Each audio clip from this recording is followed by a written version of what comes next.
Assalamualaikum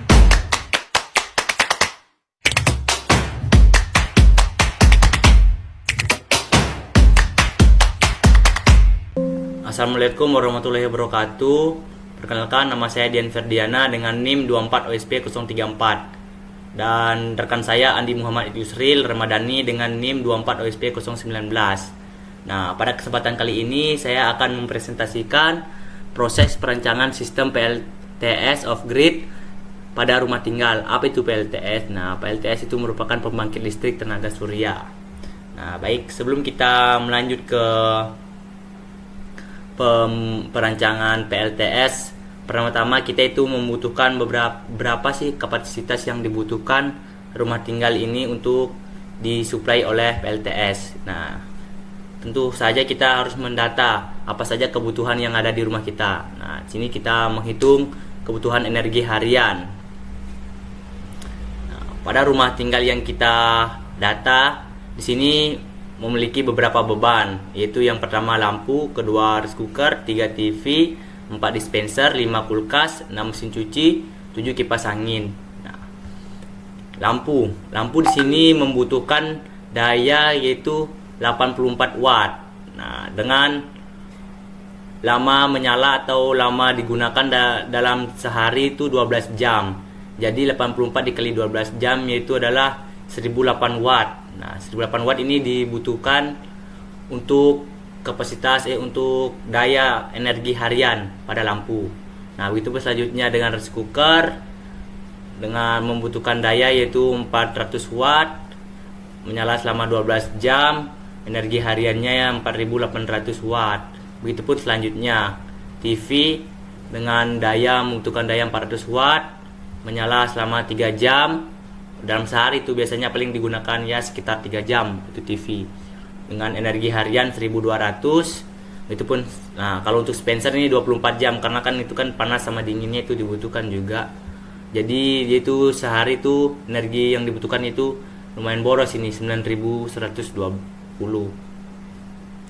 Nah, kita selanjutnya, nah, di sini kita menghitung Paxson Horse yaitu efisiensi sistem. Nah, Paxson Horse adalah atau PSH adalah ukuran intensitas sinar matahari maksimum yang diterima suatu lokasi dalam sehari. Untuk daerah Makassar itu rata-rata sekitar 4 sampai 5 jam. Yang krusial untuk perhitungan efisiensi sistem panel surya. Biasanya itu 4 sampai 5 jam itu puncak panasnya itu untuk di daerah kita ini dari jam 10.00 sampai 14.00 biasanya jam 2. Nah, efisiensi sistem PLTS juga dipengaruhi oleh berbagai rugi-rugi. Nah, seperti rugi-rugi inverter. Nah, umumnya itu 5%, efisiensinya 95%. Rugi kabel DC sekitar 2%, rugi charger kontrol sekitar 3%, rugi suhu panel surya sekitar 10%, rugi debu dan kotoran sekitar 5% untuk daerah perkotaan. Kalau untuk desa itu biasanya lebih kurang.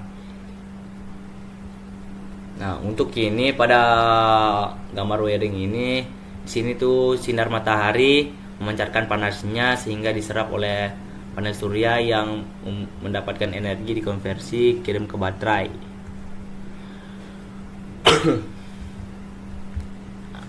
Zizing daya array panel surya. Nah, sini tuh untuk menentukan daya array panel surya yang dibutuhkan kita menggunakan rumus PPV sama dengan Elot atau PSH dikali DF, di mana Elot adalah kebutuhan energi harian dan DF adalah faktor rugi-rugi sistem.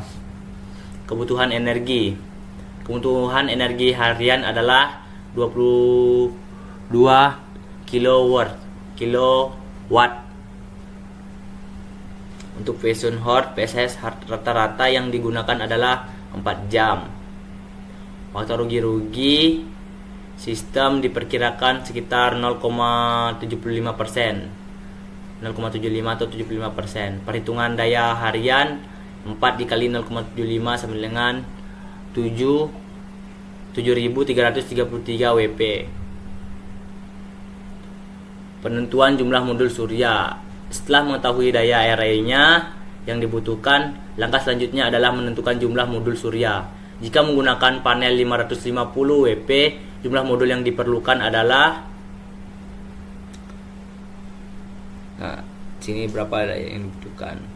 Sini kita menghitungkan daya arraynya itu dibutuhkan sekitar 7330 WP, daya per modul 550 WP, perhitungannya itu berarti 7330 WP dibagi 550 WP, berarti kita membutuhkan 13,33 modul.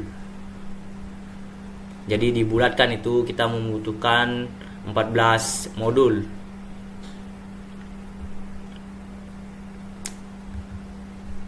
Pemilihan inverter dalam sistem off-grid.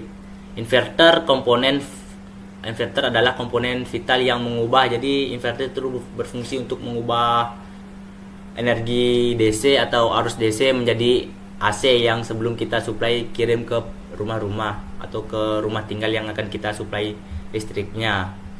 Nah, sini menjadi energi AC untuk peralatan rumah. Nah, pemilihan inverter harus dipertimbangkan total beban puncak dan kebutuhan energi. Jadi total beban puncaknya itu untuk rumah yang kita observasi ini sekitar 3000 sampai 3500 watt.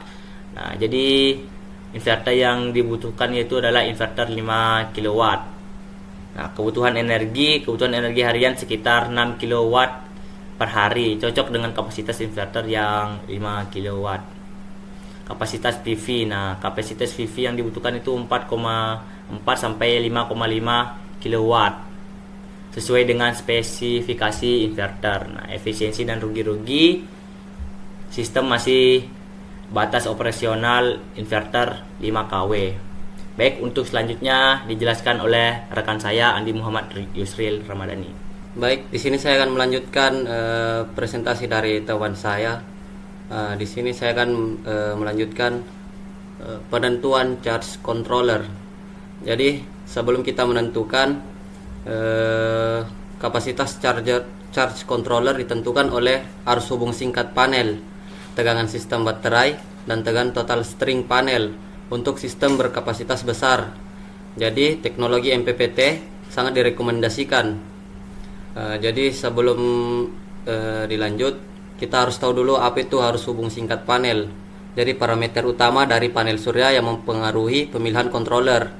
Terus tegangan sistem baterai, tegangan operasional baterai yang terhubung ke sistem. Terus tegangan total string panel, total tegangan dari rangkaian seri panel surya. Terus teknologi MPPT mampu menyesuaikan titik kerja panel untuk daya maksimum dan mendukung tegangan input PV yang lebih tinggi. Terus penentuan kapasitas baterai. Kapasitas baterai ditentukan dengan membagi kebutuhan energi harian dengan nilai depth of discharge atau DOD dan efisiensi baterai. Baterai life PO4 memiliki DOD lebih tinggi sekitar 80-90%, menjadikan pilihan efisien dan awet. Nah, di sini energi harian itu sekitar 2500 watt hours. Itu kebutuhan energi harian. Terus hari otonominya itu 1,5 hari. Durasi jadi 1,5 hari itu durasi sistem dapat beroperasi tanpa sinar matahari. Terus 48 volt ini tegangan sistem, tegangan operasional sistem baterai. Terus DOD itu sekitar 0,8 depth of discharge baterai. Terus efisiensi baterai itu sekitar 0,95. Terus dengan perhitungannya C baterai sama dengan 2500 watt hours dikali 1,5 hari, terus dibagi 48 volt dikali 0,8 terus dikali 0,9, didapat hasilnya sekitar 102,8 ampere hours. Jadi kapasitas baterai yang dibutuhkan adalah sekitar 103 ampere hours pada tegangan 48 volt. Nah, terus pemilihan jenis baterai. Jadi pemilihan jenis baterai itu saya memilih Life PO4. Dia itu jenisnya baterai lithium iron phosphate.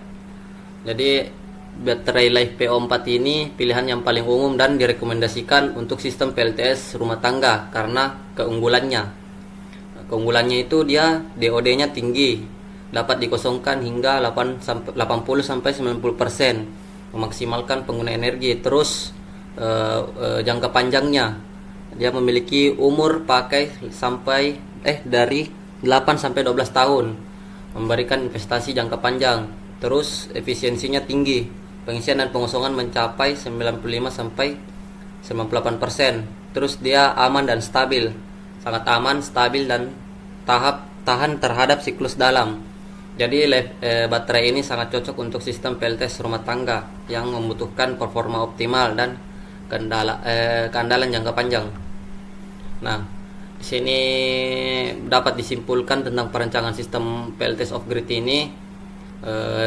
Panel surya itu kita menggunakan 14 modul 550 watt peak, jadi totalnya 7,3 kilowatt peak. Terus inverternya menggunakan 5 kilowatt, mampu menangani beban puncak dan harian.